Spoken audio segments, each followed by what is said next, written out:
గలతీయులకు రాసిన పత్రిక 5వ అధ్యాయము 20-21 వచనాలు నేను చదువుతా ఉన్నాను. ఒకసారి మీ బైబిల్లో తెరచి చూడండి. విగ్రహారాధన, అభిచారము, ద్వేషములు, కలహము, మత్సరములు, క్రోధములు, కక్షలు, భేదములు, విమతములు, అసూయలు, మత్తతలు, అల్లరితో కూడిన ఆటపాట్లు మొదలైనవి, వీటిని గూర్చి నేను మునుపు చెప్పిన ప్రకారం ఇటు వాటిని చేయవారు దేవుని రాజ్యమును స్వతంత్రించుకొనరని మీతో స్పష్టంగా చెప్పుచున్నాను. చిన్న ప్రార్థన. పరిశుద్ధుడైన ప్రభువా, మీ ఘనమైన నామానికి వందనాలు. గత కొన్ని వారాలుగా శరీర కార్యాలు అనబడుతున్న వాటి గురించి మేము ధ్యానం చేస్తూ ఉన్నాం. ఈరోజు కూడా అందులో భాగమైనటువంటి మరో 2 మాటలు, మత్తతలు, అల్లరితో కూడిన ఆటపాట్లు అనబడుతున్న ఈ 2 మాటలు ధ్యానం చేస్తున్నాం. ఇవన్నీ మేము ఎందుకు ఆలోచన చేస్తున్నామంటే, మీరు చెప్పారు స్పష్టంగా, ఇట్టి వాటిని చేయవారు దేవుని రాజ్యాన్ని స్వతంత్రించుకొనరని, అనగా మీతో మాకు సహవాసం లేదని. కాబట్టి ఈ శరీర కార్యాలు అనబడుతున్న ఏ ఒక్కటి కూడా మా జీవితాల్లో ఉండకున్నట్లు మీరే కృప చూపించి రక్షించి ఆకర్షించమని, మాతో మాట్లాడమని యేసుక్రీస్తు నామములో ఈ ప్రార్థన అడిగి వేడుకొంచున్నాం తండ్రి, ఆమె.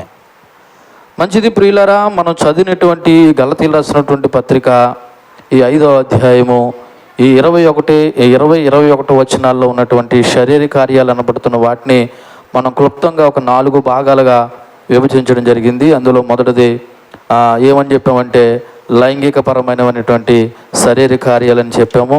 తర్వాత రెండోది మతపరమైనటువంటి శారీరక కార్యాలని చెప్పాము. మూడోది సామాజిక పరమైనటువంటి శరీర కార్యాలని చెప్పాము. ఇప్పుడు 4వది అనబడుతున్నటువంటి మద్యమునకు సంబంధించిన శరీర కార్యములు. దయతో మీరందరూ కూడా చాలా శ్రద్ధగా ఆలకించండి. పిల్లలు ఎవరు కూడా అటు ఇటు తిరగనీయకుండా మీ అధీనంలో పెట్టుకోండి. నిశ్శబ్దంగా దేవుని యొక్క వాక్యాన్ని మీరు శ్రద్ధగా ఆలకించాలని మనం చేస్తూ ఉన్నాను. ఈ 4వ కేటగిరీ అనబడుతున్న మద్యమునకు సంబంధించింది. దేనికి సంబంధించింది? మద్యమునకు సంబంధించింది. నిజానికి ఇక్కడ మరి చాలామంది పురుషులు, యవనస్తులు ఉంటే బాగుండని నాకు అనిపించింది. సరే, పురుషులు, యవనస్తులు ఇక్కడ లేకపోయినా ఒక భర్తలు కలిగినటువంటి స్త్రీలుగా, పిల్లలు కలిగినటువంటి తల్లులుగా మీరు ఉన్నారు కాబట్టి దీని యొక్క పర్యవసనాలు, లేకపోతే ఈ మద్యం వల్ల దీనివల్ల కలిగే పరిణామాలు ఆల్రెడీ కుటుంబంలో ఆ ఇబ్బందులు మీరు అనుభవిస్తున్నారు కాబట్టి దయతో మీరు శ్రద్ధగా ఆలకించి మీ పిల్లలకైతే పిల్లలకి, భర్తలకైతే భర్తలకి చెప్పండి. అన్నిటికంటే ముఖ్యంగా ప్రార్థన చేయండి. ఈ మద్యానికి సంబంధించినటువంటి శరీర కార్యాలు, ఒకటి మత్తతలు, రెండోది అల్లరితో కూడినటువంటి ఆటపాట్లు. మత్తతలు అనబడుతున్న ఈ గ్రీకు భాషలో దీన్ని ఏమన్నారంటే మెథయి అన్నారనమాట. అంటే మత్తు పానీయాలు సేవించడం ద్వారా, మళ్ళీ చెప్తున్నా ఆలోచించండి, మత్తు పానీయాలు సేవించడం ద్వారా మానసికంగా, శారీరకంగా నియంత్రణ కోల్పోయే ప్రవర్తననే మత్తతలు అన్నారు.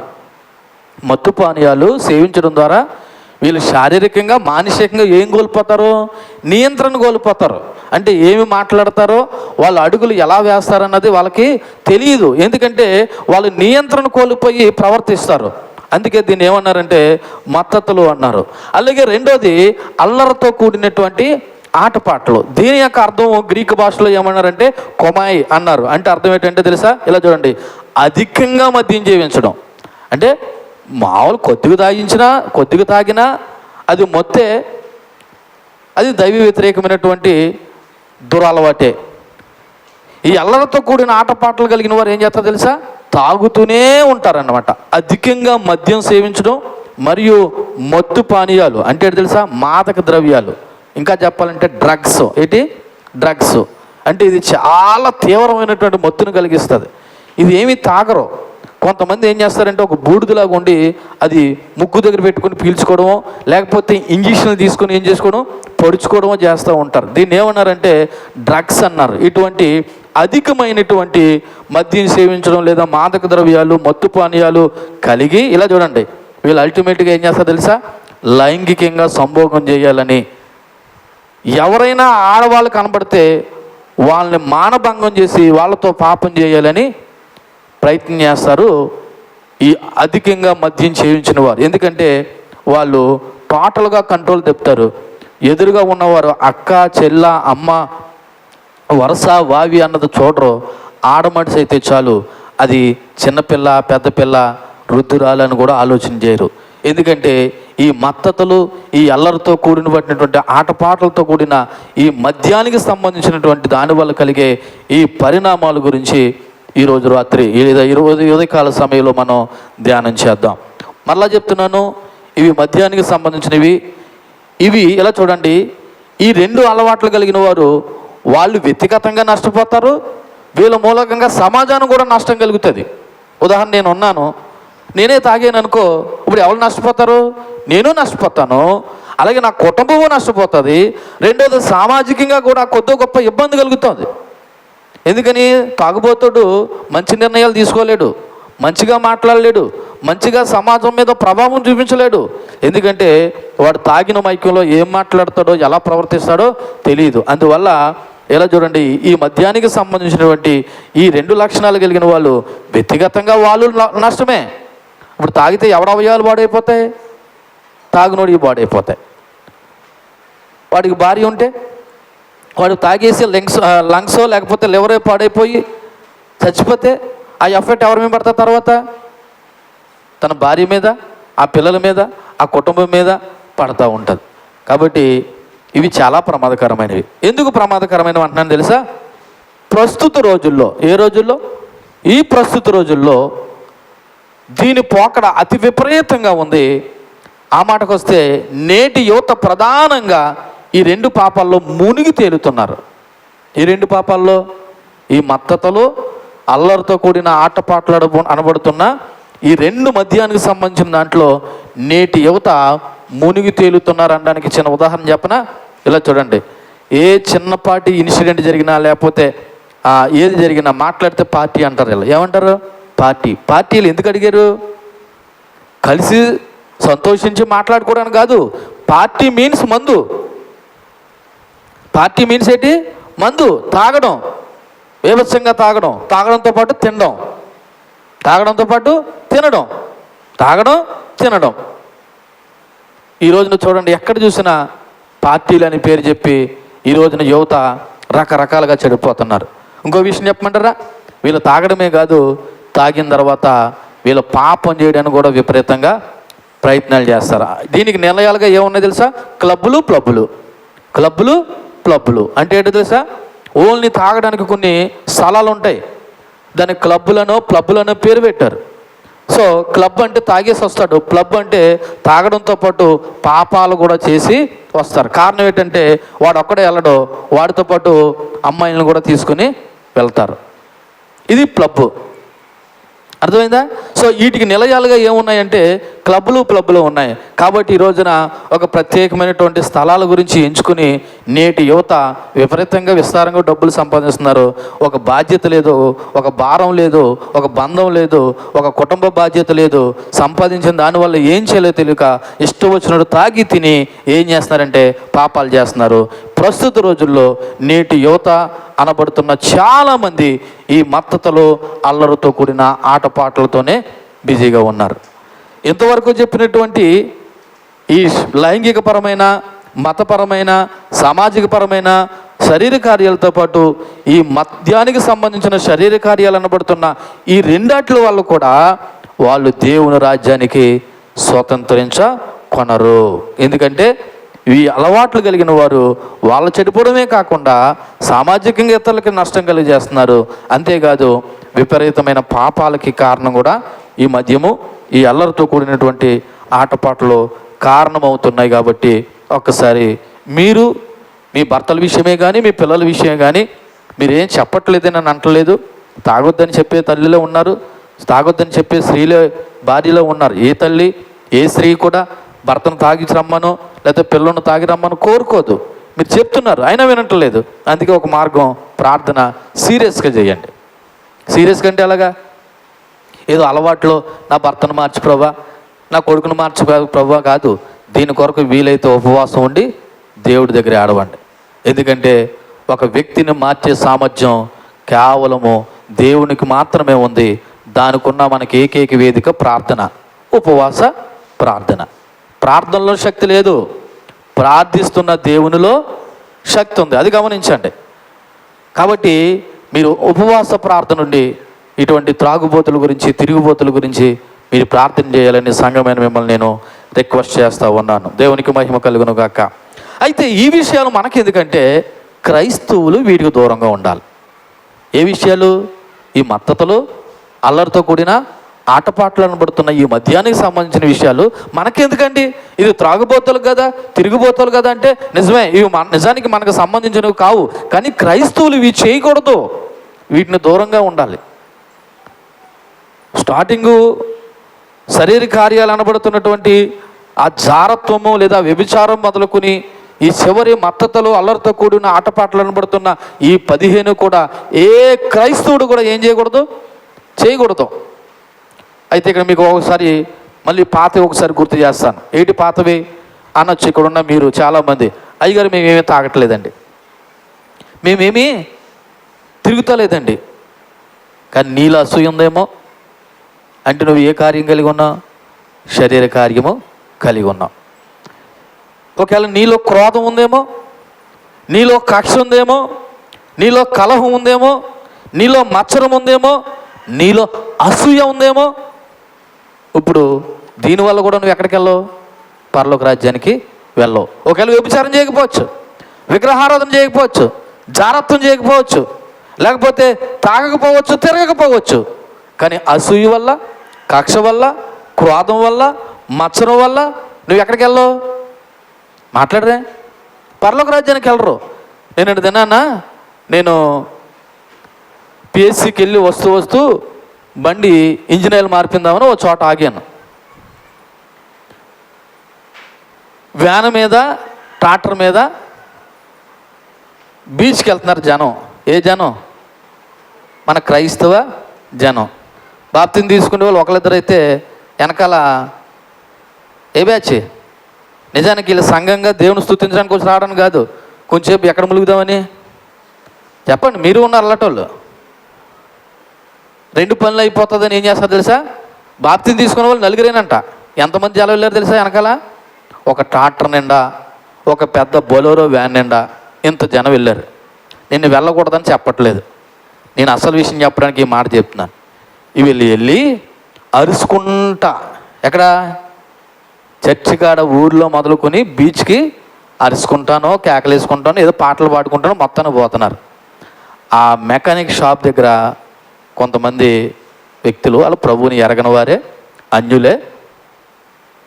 ఎవరు అక్కడ ఒక కుర్రోడు అన్నాడు, ఏంటి అలా పోతున్నారు అరుచుకుంటాను అంటే, అందులో ఒక ఆయన అన్నాడు, అలోలి బ్యాచ్ ఏముంది, బీచ్లో తీసుకెళ్తారు, పాస్టర్ గారు బుడుంగను ముంచి పైకి తేల్చేస్తాడు, ఇది బాప్తిసం వీళ్ళకి.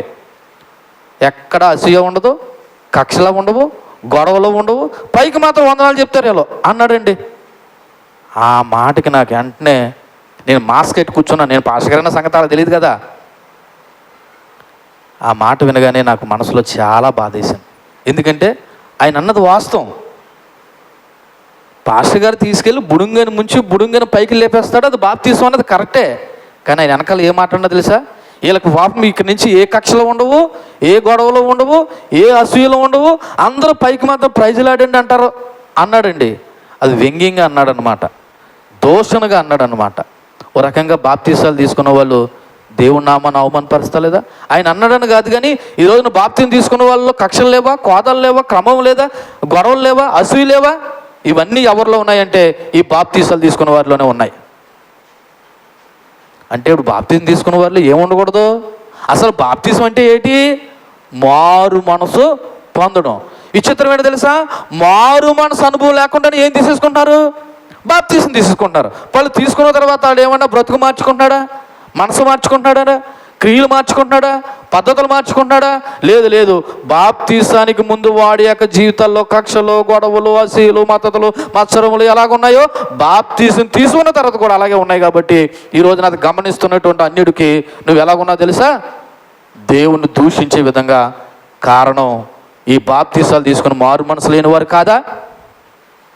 ఒకవేళ ఆ లిస్టులో మీరు కూడా ఉంటే ఒకసారి ఆలోచన చేయండి. ఆ వ్యక్తి అన్నాడని కాదు, ఆ అన్నది వాస్తవం.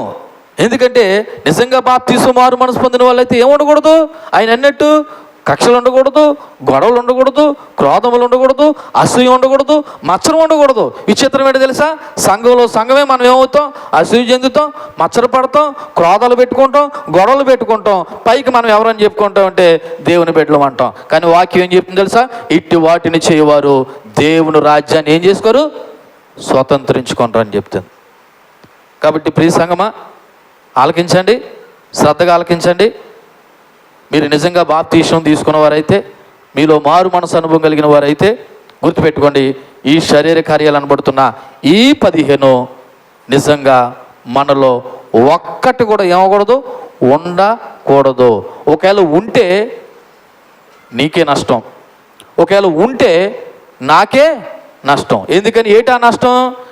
ఇట్టి వాటిని చేయువారు దేవుని రాజ్యాన్ని స్వతంత్రించుకొనరని దేవుని యొక్క వాక్యం స్పష్టంగా చెప్తుంది. కాబట్టి మీరు ఆలకిస్తున్నారని నేను అనుకుంటున్నాను. మరి గుర్తుపెట్టుకోండి, ఇటువంటి ఈ 15 లక్షణాల్లో ఏ లక్షణం ఉందో ఇలా చూడండి. ఇంటికి వెళ్ళి 15 రాసుకుని టిక్ ఎట్టుకోండి. ఈ లక్షణం లేదు ప్రభు అనుకుంటే టిక్ ఎట్టుకోండి, ఈ లక్షణం ఉన్నదనుకుంటే ఇంటూ పెట్టండి. అప్పుడు ఈ 15లో ఒకటి ఉన్నా, ఏంటి 15 కాదు 15లో ఒకటి ఉన్నా, ఇప్పుడు మనం ఎక్కడికి వెళ్ళని చెప్పండి? ఎక్కడికి వెళ్ళమండి?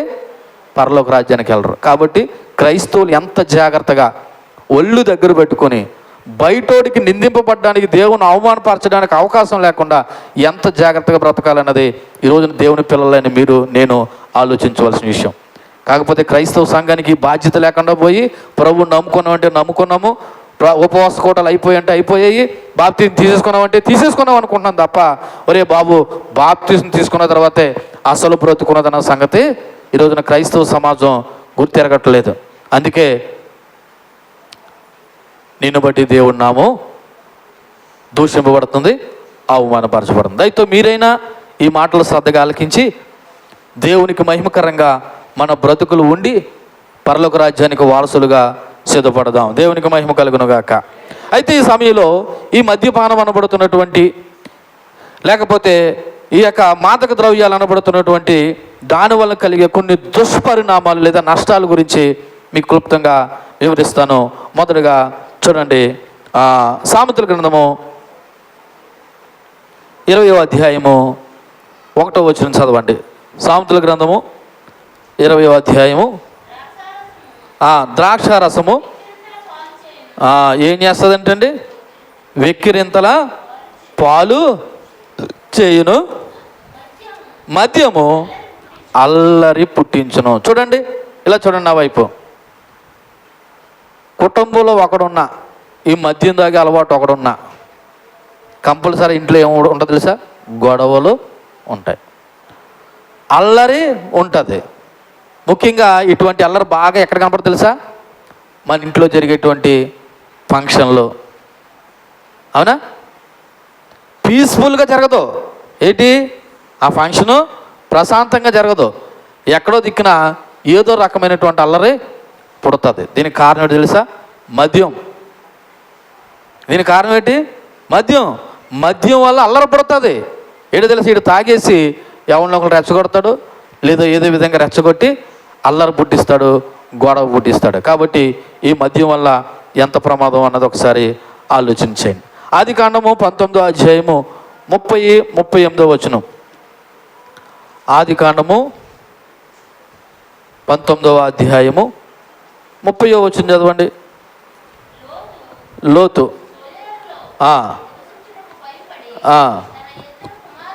సారీ ఆగండి. ఇక్కడ సందర్భం ఏంటంటే, మద్యం తాగడం వల్ల కొన్నిసార్లు వరసలో మరుస్తారు. మద్యం తాగడం వల్ల ఏం మరుస్తారు? వరసలు అంటే ఏంటి? అవతల వ్యక్తి అమ్మ అవుతుందా, చెల్లి అవుతుందా, అక్క అవుతుందా అనేది వీడికో ఉండదు.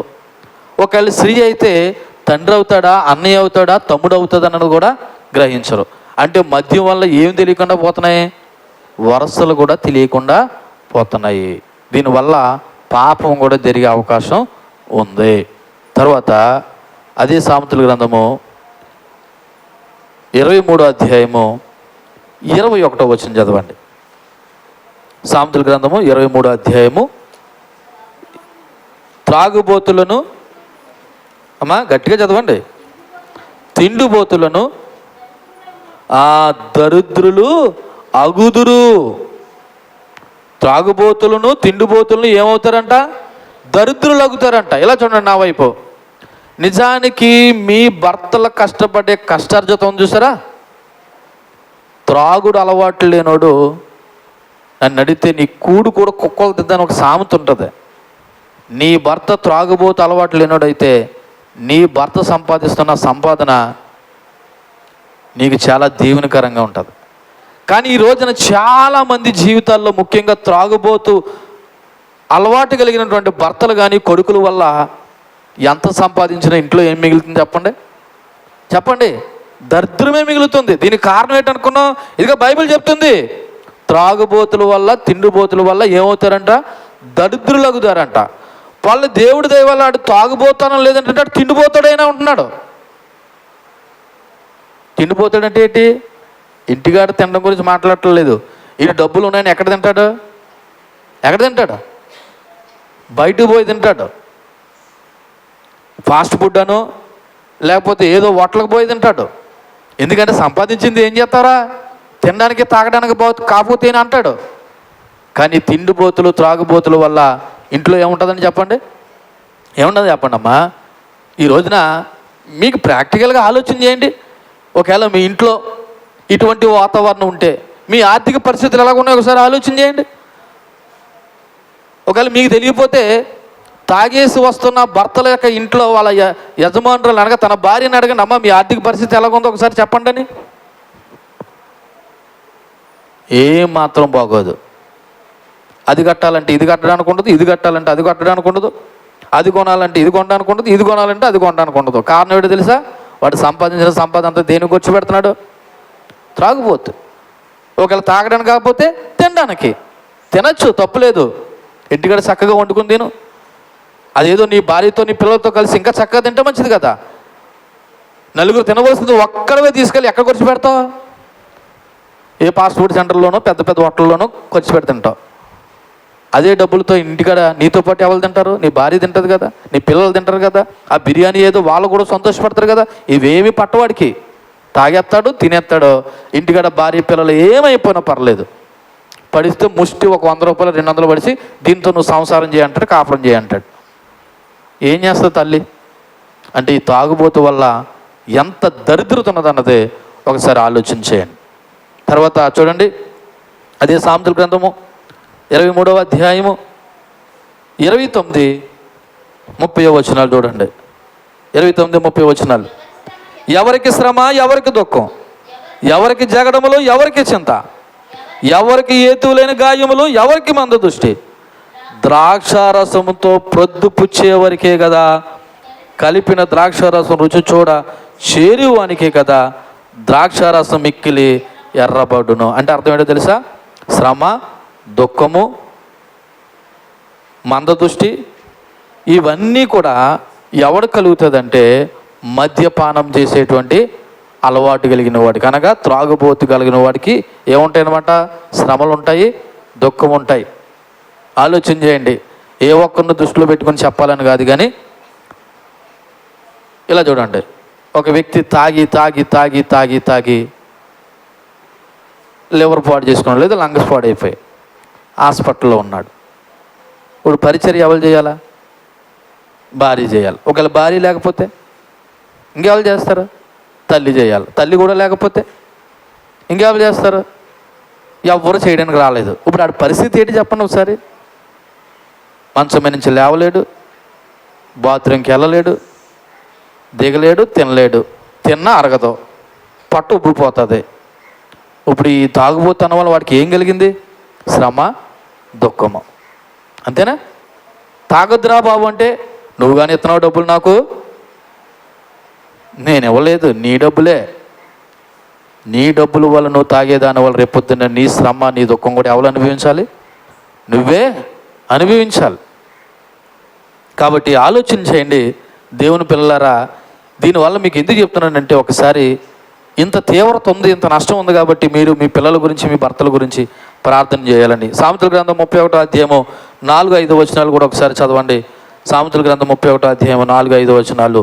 ద్రాక్షారసము తాగుట రాజులకు తగదు, లేమియేలు అది రాజులకు తగదు, మద్యపాన శక్తి అధికారులకు తగదు, త్రాగిన ఎడల వారు కట్టడలను మరుతురు. అంటే ఏంటో తెలుసా? ఇలా చూడండి, తాగుబోతూ అధికారం ఉన్నాడు అనుకో, తాగేసి ఏ ఆజ్ఞ జారీ చేయాలో తెలియదు. తాగుబోతు టీచర్ ఉన్నాడు అనుకోండి, తాగేసి పిల్లలకి ఏ పాఠాలు చెప్పాలో తెలియదు. అంటే తాగుబోతు వల్ల లేదా మద్యపానం వల్ల వీళ్ళు ఏం మర్చిపోతారంటే వాళ్ళు విధులు మర్చిపోతారు, వాళ్ళు పాటించవలసిన ఆజ్ఞలు ఏమైపోతారు, మర్చిపోతారు. అందుకే మీరు గమనించండి, ఇలా చూడండి, ఎప్పుడైనా ఏ స్కూల్కైనా తాగేసి మాస్టర్ వస్తే ఎవరైనా యాక్సెప్ట్ చేస్తారా? ముందు పేరెంట్సే ఆ ఎంఈఓకు డిఓకు ఫోన్ చేసి, ఎందుకంటే మా ఊరు వచ్చే మాస్టర్ తాగేసి వస్తున్నాడని చెప్పరా?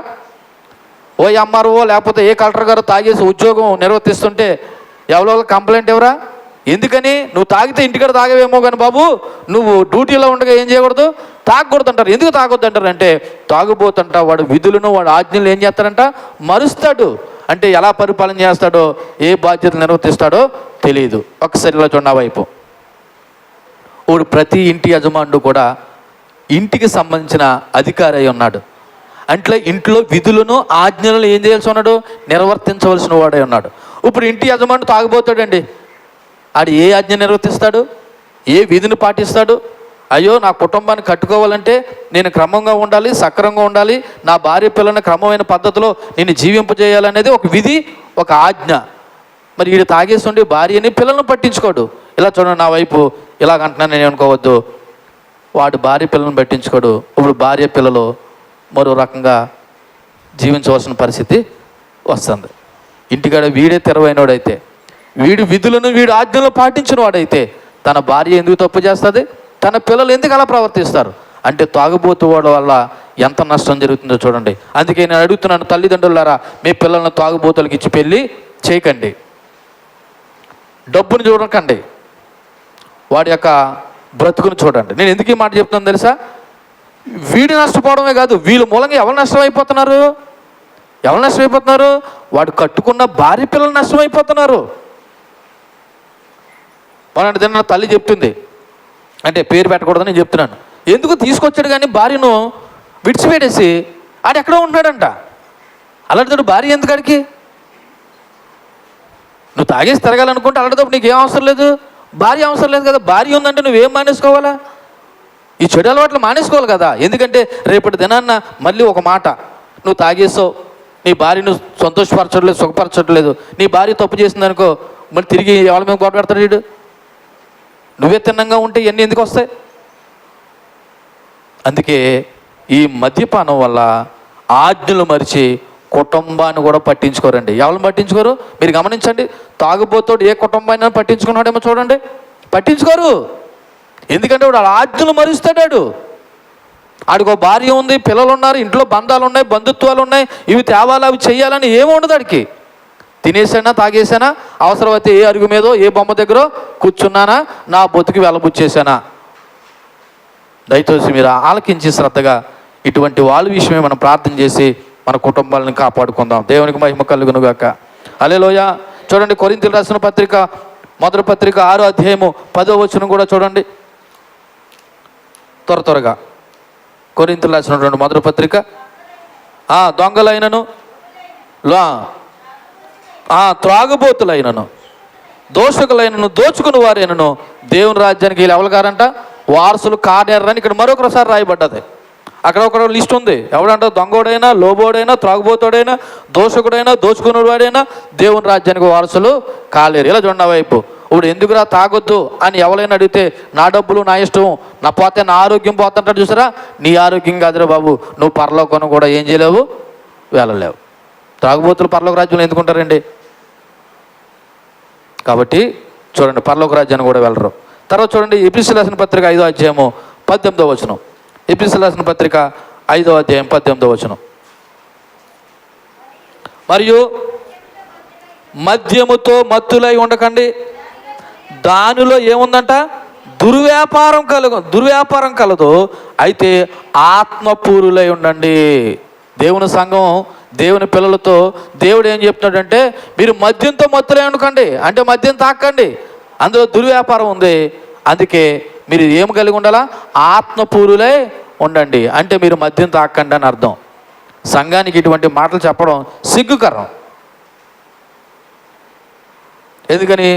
మద్యం అంటే క్రైస్తవులు మందు తాగచ్చా? మరొక చోట ఉంటుంది సామెతల గ్రంథంలో అనుకుంటా, నీ యొక్క రోగం నిమిత్తం, జబ్బు నిమిత్తం ద్రాక్షారసం పుచ్చుకున్నా పర్లేదని ఓ చోట ఉంటుంది. ఆ మాటను పట్టుకొని బైబిల్లోనే కదా ఉందండి జబ్బు నిమిత్తం ద్రాక్షారసం పుచ్చుకోమని. అంటే అక్కడ ద్రాక్షారసం అంటే అర్థం నువ్వు తాగే మందు కాదు, ఆ జబ్బు కొరకు తీసుకుని ఒక మెడిసిన్. ఆ రోజుల్లో అది ఒక మెడిసిన్.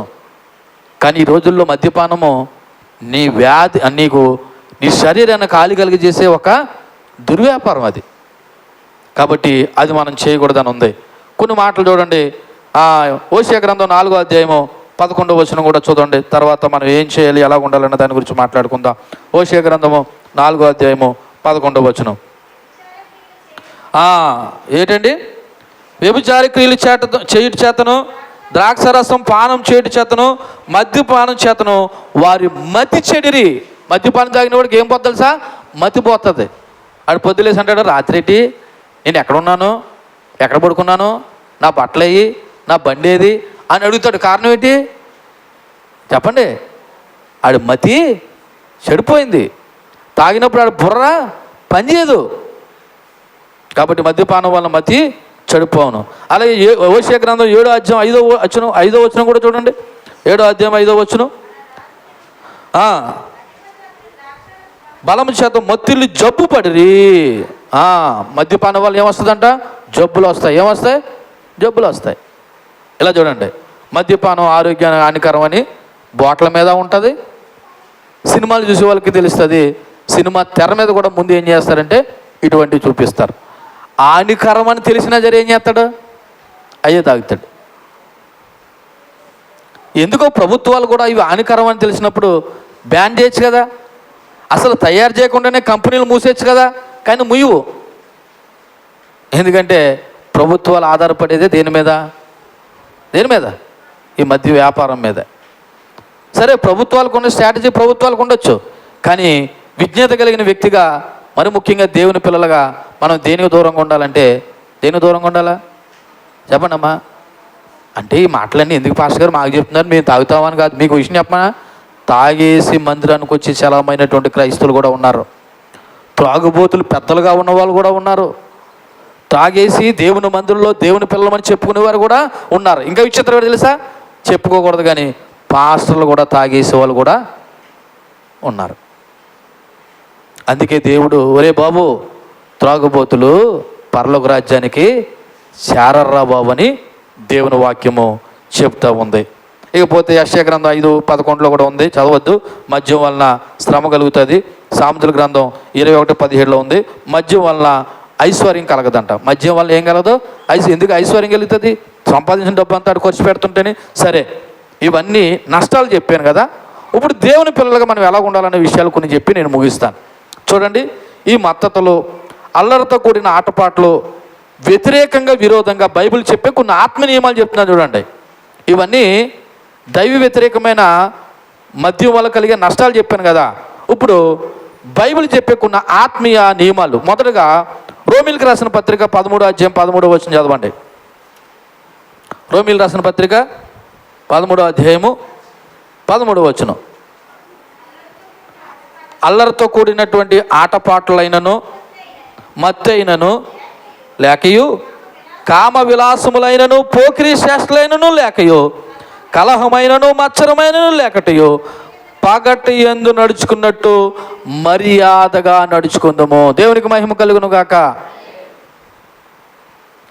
మన శరీర కార్యాలు అనబడుతున్న ఏమైతే ఉన్నాయో అవి ఇక్కడ ఒకసారి మరలా చూడండి. ఈ 13వ అధ్యాయం 13వ వచనంలో అల్లరితో కూడిన ఆటపాటలైనను, మత్తైనను, కామ విలాసమైనను, పోకిరీ చేష్టలైనను, కలహమైనను, మత్సరమైనను ఇవి క్రైస్తవుల్లో లేకుండా ఎలా ఉండాలంట? పగటి యందు నడుచుకున్నట్టు మర్యాదగా నడుచుకోండి. ఇలా చూడండి, ఆ వైపు పగటి యందుని ఎందుకు పోల్చాడు తెలుసా? ఇలా చూడండి, పగటి ఎంత బుద్ధిమంతులుగా బతుకుతాం మనం, పగట ఎంత మర్యాదస్తులుగా ఉంటాము, పగలో ఎవడైనా చూస్తున్నాడన్న ఉద్దేశంతో ఎంత జాగ్రత్తగా ఉంటాము. కాకపోతే ఈ రోజుల్లో పగటికి రాత్రికి తేడా లేదనుకోండి. పాపం చేయాలనుకున్న వాళ్ళు పగలైనా చేస్తున్నారు, రాత్రి అయినా చేస్తున్నారు. ఒకప్పుడు పాపం చేయాలంటే ఒక పర్టికులర్ సమయం ఉండేది, ఒక జామ్ ఉండేది, ఆ సమయంలోనే పాపం చేసేవారు. కానీ ఈ రోజున పాపం చేయడానికి పగలతోనూ రాత్రితోనూ సంబంధం లేదు, సమయము స్థలం ఉంటే చాలు అన్నట్టుగా మారిపోయింది. కానీ దేవుని పిల్లలు ఎలా ఉండాలి తెలుసా? పగటి సంబంధుల్లా ఉండాలంట. అంటే అర్థం ఏంటి తెలుసా? వెలుగు సంబంధులుగా ఉండాలి. ఎందుకని? మన దేవుడు వెలుగై ఉన్నాడు. దేవుని పిల్లలని మనం కూడా ఎలా ఉండాలి? వెలుగు సంబంధులుగా, అనగా ఇటువంటి దుర్మార్గపు లక్షణాలు పనులు చేయకుండా మర్యాదగా నడుచుకోవాలి. అంటే ఏంటి తెలుసా? ఇందాక చెప్పినట్లు నిన్ను చూసిన వారిలో దేవుడు నిన్ను ఎవడైనా చూస్తే దేవుని పిల్లలు ఎలా ఉంటారన్నట్టుగా మన బ్రతుకులు ఉండాలి. అది మర్యాద అంటే. మర్యాద అంటే ఏంటి తెలుసా? నిన్ను చూసిన వారిని ఎవరు చూడాలా? నీలో దేవుని చూడాలా. అటువంటి లక్షణాలు నీలో ఉండాలి. పగట సంబంధులాగా ఉండాలి. ఒక రకంగా చెప్పాలంటే ఎలా ఉండాలా? చీకటి సంబంధులా కాకుండా పగట సంబంధులాగా ఉండాలి. మరొకటి ఎపిసీలు రాసిన పత్రిక 5వ అధ్యాయము 18వ వచనం.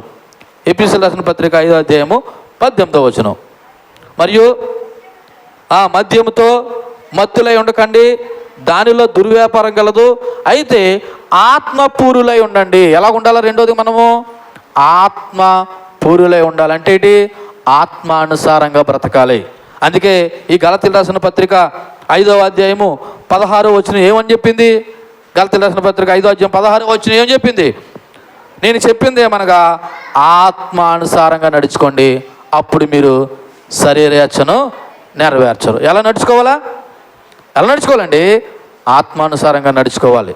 ఇది బైబిల్ చెప్పే నియమాలు. మరొకటి చూడండి, పేతురు రాసిన మొదటి పత్రిక 4వ అధ్యాయము 3వ వచనం. పేతురు గారు రాసినటువంటి మొదటి పత్రిక 4వ అధ్యాయము 3వ వచనం. పోకిరీ చేష్టలు, దురాశలు, మద్యపానము, అల్లరితో కూడిన ఆటపాటలు, త్రాగుబోతు విందులు, చెయ్య తగని విగ్రహ పూజలు మొదలైన వాటి యందు నడుచుకొనుచు అన్యజనులు ఇష్టము నెరవేర్చుచుండుటకు గతించిన కాలమే చాలును. ఇలా చూడండి నా వైపు యవనస్తులు, మీకే అవసరం అయితే ముఖ్యంగా నాకు సంబంధం లేనట్టుగా మీరు కూర్చుని ఇది చేస్తున్నారు. ప్రాబ్లం ఎక్కడ వస్తుందంటే చర్చిలోనూ వాక్యం చెప్తుంటే ఇది మాకు సంబంధం కాదు, పక్క వాళ్ళకి అన్నిటి కూర్చుంటారు, ఆలకిస్తారు. ఈ చెప్పబడుతున్న మాటలు ఎవరికి? ఇక్కడున్న అందరికీ, నాతో సహా. పాస్టర్ గారు చెప్పుకుంటారు, వాళ్ళు ఎవరో ఇన్ని వాళ్ళు వింటారులే, మేము మాత్రం మా పనులు మేము చూసుకుంటాం అన్నట్టుగా ఉంటారు. ఇక్కడ రాయబడిన మాట పోకిరీ చేష్టలు. ఎవడేస్తాడు పోకిరీ పనులు? ఎవడేస్తాడు పోకిరీ చేష్టలు? ఎవరు చేస్తారు? యూతేనా, యవనస్తులైనా? కానీ యవనస్తులను ఆలకించరు. ఎందుకు? ఆల్రెడీ పోకిరీ వాడు కదా అటు. పోకిరీ చేష్టలు, ఇంకేటి? దురాశలు, మద్యపానము, అల్లరితో కూడిన ఆటపాటలు, త్రాగుబోతు విందులు, చెయ్యదగని విగ్రహ పూజలు మొదలైన వాటి యందు నడుచుకొనుచు అన్యజనుల ఇష్టం నెరవేర్చుచుండుట గతించిన కాలమే చాలుననే మాటకు అర్థం తెలుసా? గత కాలంలో అలా చేశారు. గత కాలంలో అంటే ఎప్పుడు? క్రీస్తు పూర్వం అని కాదు, నువ్వు ప్రభువు నమ్ముకోకముందు అలా చేసావు. ఆ కాలం చాలు. ఇప్పుడు నువ్వు ఎవడవు? నువ్వు ప్రస్తుతం ఎవడవు? క్రైస్తవుడివి. క్రైస్తవుడు అయితే నువ్వు క్రైస్తవుడి యొక్క పిల్లల్లాగా ఏం చేయాలా? బ్రతకాలి. అందుకే ఇలా చూడండి, నా వైపు మీ అందరికీ రిక్వెస్ట్ చేసి చేతులు ఎత్తి మీరు తిరిగి చెప్పమని కాదు, నేను చెప్పేది తెలుసా? దేవుని పిల్లలైన దేవుని నమ్ముకుంటే అలా బ్రతకండి, లేదంటే క్రైస్తవాన్ని విడిచిపెట్టేసి వెళ్ళిపోండి అని చెప్తున్నాను. ఎందుకని? కనీసం దేవునికైనా ఏం కలగకుండా ఉంటుంది? అవమానం కలగకుండా ఉంటుంది. అర్థమవుతుందా? ఇప్పుడు దేవుడి పేరు చెప్పుకుని ఈ లక్షణాలతో బ్రతికి దేవుణ్ణి అవమానపరిచి మనము నాశనం చేసుకునే కంటే అదేదో దేవుని విడిచిపెట్టేసేయండి. ఆడు అన్యుడు అని చెప్పేసి ఆ కోణంలో అన్న ఆలోచన చేయొచ్చు. కానీ ఈరోజున దేవుని పిల్లలై ఉండి ఇటువంటి లక్షణాలతో బ్రతుకుతూ ఉంటే దేవుని వాక్యం చెప్తుంది, గతించిన కాలము చాలు. నువ్వు ఎవడవి? చెప్పండమ్మా.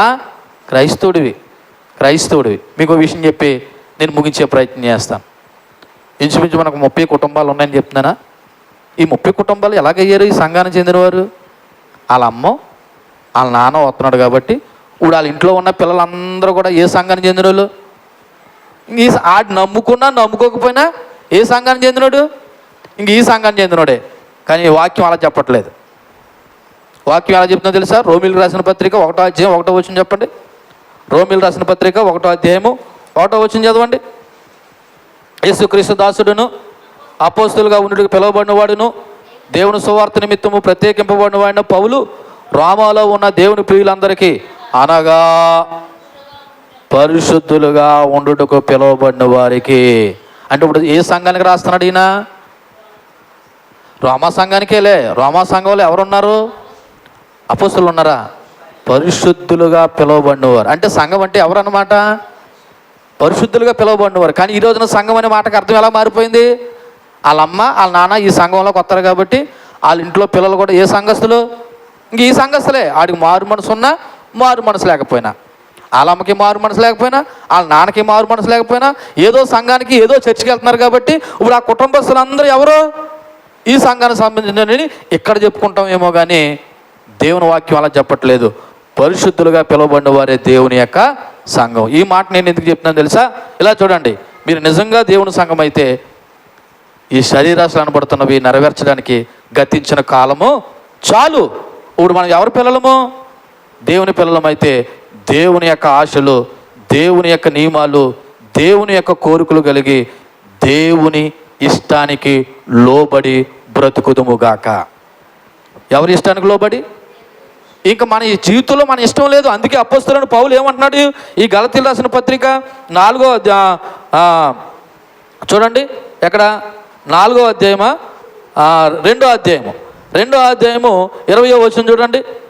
2వ అధ్యాయం 20వ వచనంలో, నేను క్రీస్తు కూడా సిలువ వేయబడి ఉన్నాను, ఇక జీవించువాడిని నేను గాను, క్రీస్తే నా యందు జీవించుచున్నాడు. నేను ఇప్పుడు శరీరమందు జీవించుచున్న జీవితము ఎవరిదే? నన్ను ప్రేమించి నా కొరకు తన్ను తాను అప్పగించుకున్న దేవుని కుమారి యందలి విశ్వాసం వల్ల జీవిస్తున్నాను. అంటే పౌలు ఏం చెప్తున్నాడు? ఈ జీవితం ఎవరిదని చెప్తున్నాడు? నాదని చెప్తున్నాడా? పౌలు గారిదని చెప్తున్నాడా? ఎవరిదని చెప్తున్నాడు? మరి ఈ రోజున మీరు జీవిస్తున్న జీవితం, నేను జీవిస్తున్న జీవితం ఎవరిదే?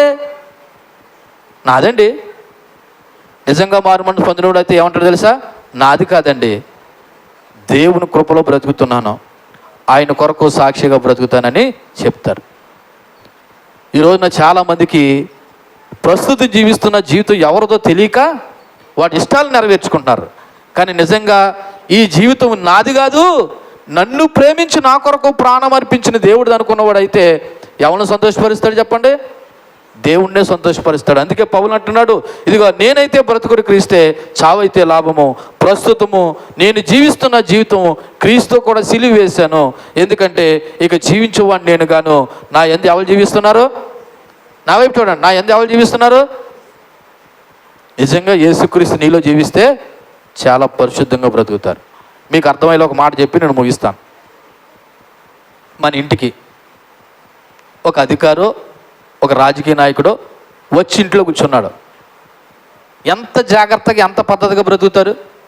ఇంట్లోకి వెళ్ళేటప్పుడు, తలుపు తీసేటప్పుడు, వచ్చేటప్పుడు అరే రే గోల్ చేయకండి, అల్లరి చేయకండి, లోపల ఎవరున్నారు? మన ఇంటికి ప్రేమించి ఒక నాయకుడు వచ్చాడు, ఒక అధికారి వచ్చారు. మీరు ఎలా పడితే అలా తిరగకండి, ఎలా పడితే అలా మాట్లాడకండి అని పిల్లలకి చెప్తావు. నువ్వు కూడా లోపలికి వెళ్ళేటప్పుడు వచ్చేటప్పుడు కూడా చాలా జాగ్రత్తగా ఉంటావు. మరి యేసుప్రభువే నీ జీవితంలో ఉంటే ఎంత జాగ్రత్తగా ఉండాలండి? మాట్లాడరే అండి? యేసుప్రభువే నిజంగా నీ జీవితంలో ఉంటే నువ్వు ఎంత జాగ్రత్తగా ఉండాలి? అంత జాగ్రత్తగా ఉండట్లేదంటే దాని అర్థం ఏంటో తెలుసా? యేసుప్రభుని నీ జీవితంలో నువ్వు పెట్టుకోలేదు. అంటే నువ్వు ఇంకా ఏ కాలంలో బ్రతుకుతుందో తెలుసా? అన్యజనులు బ్రతికినట్లు గతించిన కాలంలోనే నువ్వు బ్రతుకుతున్నావు. కాబట్టి నేను ముగిస్తున్నాను. ఈ శరీర కార్యాలు అనబడుతున్న ఈ 15 కూడా ఇలా చూడండి, నా వైపు ఎవరి జీవితంలో ఉన్నా సరే వాళ్ళు దేవుని పిల్లలు కాదు, దేవుని రాజ్యాన్ని స్వతంత్రించుకునే కొనరు. కాబట్టి ఇటువంటి వాటితో మనం ఏం చేయకూడదు అంటే సహవాసం చేయకూడదు. ఇటువంటి వాటిని చేసేవారితో కూడా సహవాసం చేయకూడదని సామెతల గ్రంథము 23వ అధ్యాయము 20వ వచనం చెప్తుంది. ఒకసారి చదివేయండి, అది చదివి మనం ముగించుకుందాం. సామెతల గ్రంథము 23వ అధ్యాయము 20వ వచనం.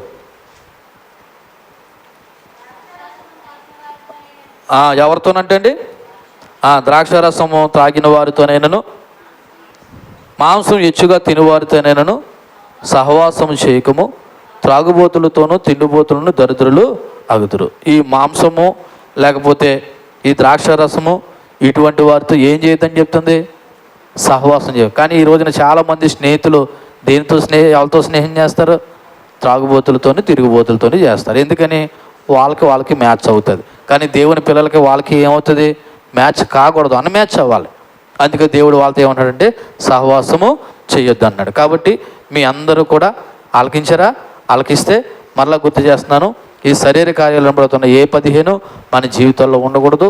ఉంటే అది నువ్వు దేవుణ్ణి నీ జీవితంలో నువ్వు ప్రముఖమైనవి స్థానంగా పెట్టుకోలేదు. పైగా నువ్వు దేవుని రాజ్యాన్ని స్వతంత్రించుకోలేవు. ఇటువంటి వారితో సహవాసం చేయొద్దు. చేస్తే నువ్వు కూడా ఏమవుతావు అంటే పాడైపోతావు.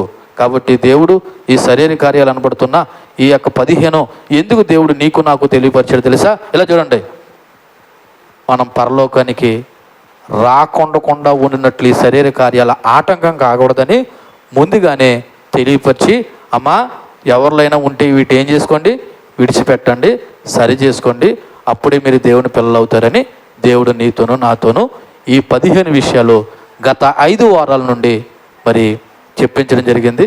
మీరు అందరూ విన్నారో వినలేదో నాకు తెలియదు, కానీ ఒకసారి మరలా మీ అందరికీ గుర్తు చేస్తున్నాను.